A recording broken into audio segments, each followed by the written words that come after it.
What's up, guys? In this video, I'm going to be talking about how you can use dynamic personalized lead magnets to increase reply rates, positive reply rates, and ultimately the number of meetings that you are booking. My name is Felix. I run a GTM engineering agency called Stack Optimize. We send over 1 million emails a month for some of the world's biggest and best B2B businesses. And we are generating around 1,800 positive replies across our entire client base every month. So let's get into the video. First and foremost, what are lead magnets?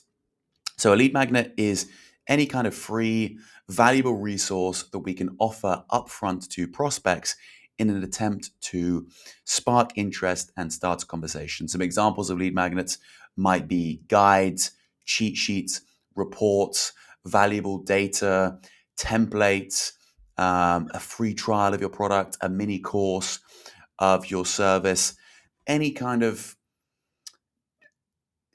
resource that we can offer upfront to prospects that they would find truly valuable. And that's the key here. It's making your lead magnet as much of a no-brainer as possible. Now, why we use them, it's pretty obvious. It's a great way to get prospects to respond to our initial outreach and open up that conversation. If we are instead saying, hi, this is my product, can we set up 15 minutes to chat? Most founders and C-level executives are far too busy to jump straight onto meetings with people who they don't know, especially when they've been contacted via a channel like cold email, which is probably the least trustworthy channel. There's no face behind the person. It's usually just like blank text on a screen. At least with LinkedIn, it's being sent by a specific profile, and you can find out who that profile is. Now, of course, you can see where the domain is being sent from. You could even try and find that person on LinkedIn, but generally speaking, most people don't go to those lengths. With an email, you just have a few lines of text on a page to grab your prospect's attention, and therefore you need to do everything possible to do that. So lead magnets are a great way to, like I say, get people to respond, but also build trust. If you can convey your expertise in a way that is simple, easy, free, and without the prospect needing to jump on a call with you, then they're going to be much more inclined to eventually jump on a call with you once they have gained that initial value. So this is why we use lead magnets. And in terms of how to use them, there's different practices here, different best practices, but certainly from a deliverability perspective, we don't want to be including links or attachments in our email. So instead of sending out these resources to every single person that we're emailing, we might want to take a different approach where we say something like, hi prospect, I've got this really high valuable resource. I think you'll find it really useful.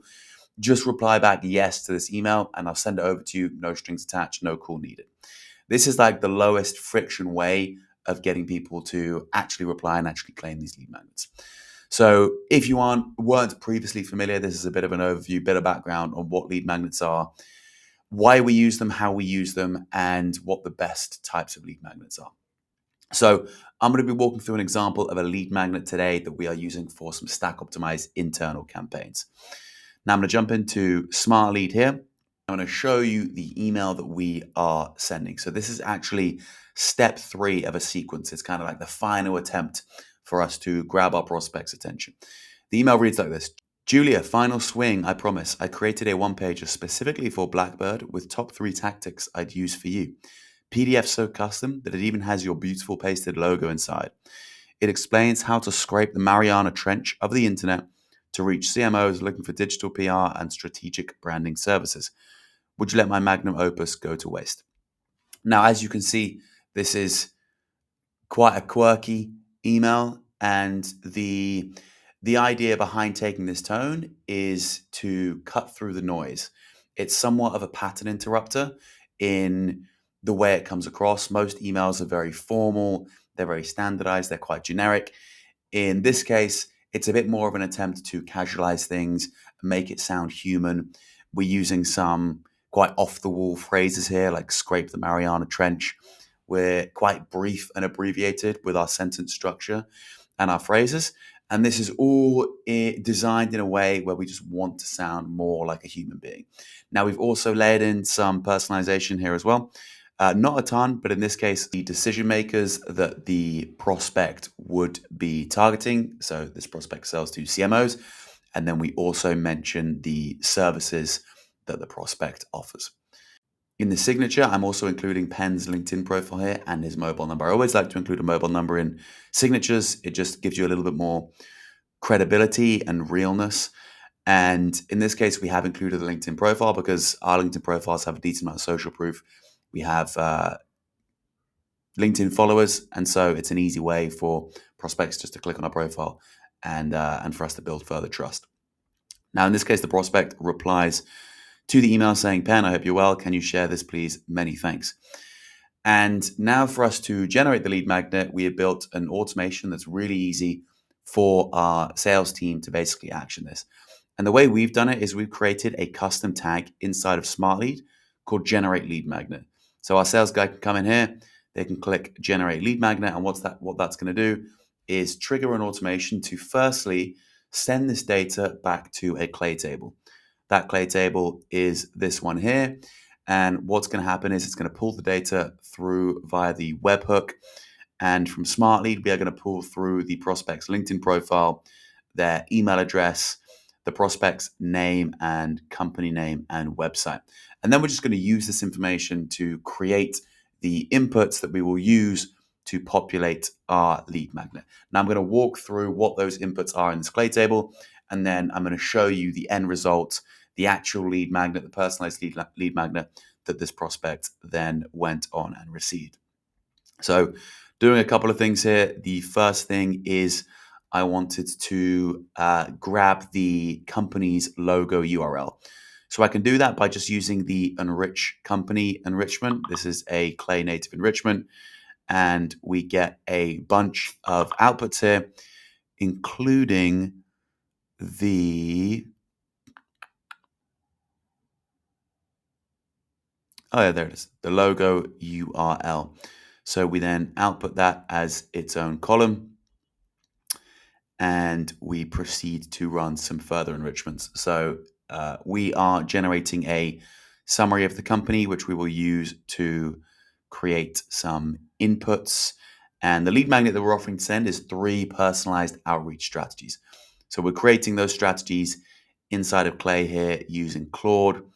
And it's pretty simple. I'm basically just feeding this Claude enrichment with a bunch of information on the types of strategies I want it to craft, and then some personalized inputs here. I'm feeding it the name of the company and the company summary that we generated. And then we're just saying, follow these steps, review the list of potential strategies. So I'm actually listing all of the potential strategies that we can, in theory, run for companies.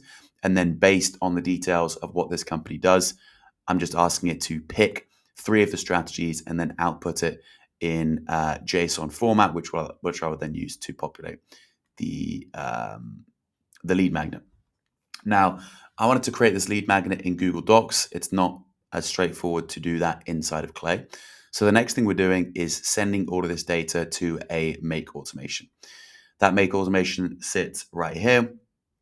And we're doing a few things. We firstly need to, in order to add an image programmatically to a Google Doc, we need to first download that image into our Google Drive. So that's what we're doing in these steps here. We're then grabbing a shareable link of that image and then using it to basically duplicate a Google Doc template and populate it with all of the variables that we generated inside of Clay, as well as that downloaded image. Once the Google Doc is created, it's then going to ping me in a Slack channel to notify me that it is ready to go. And here is what the final product looks like. Again, it's a bit of fun in line with the tone of the initial email itself. So we're just keeping it light here. We're keeping it quirky, keeping it fun, making it something of a pattern disruption. And this is what it looks like here. So the title is 3 Outreach Tactics for Julia to Make It Rain. We've grabbed Julia's profile picture here and put these money images on top of it.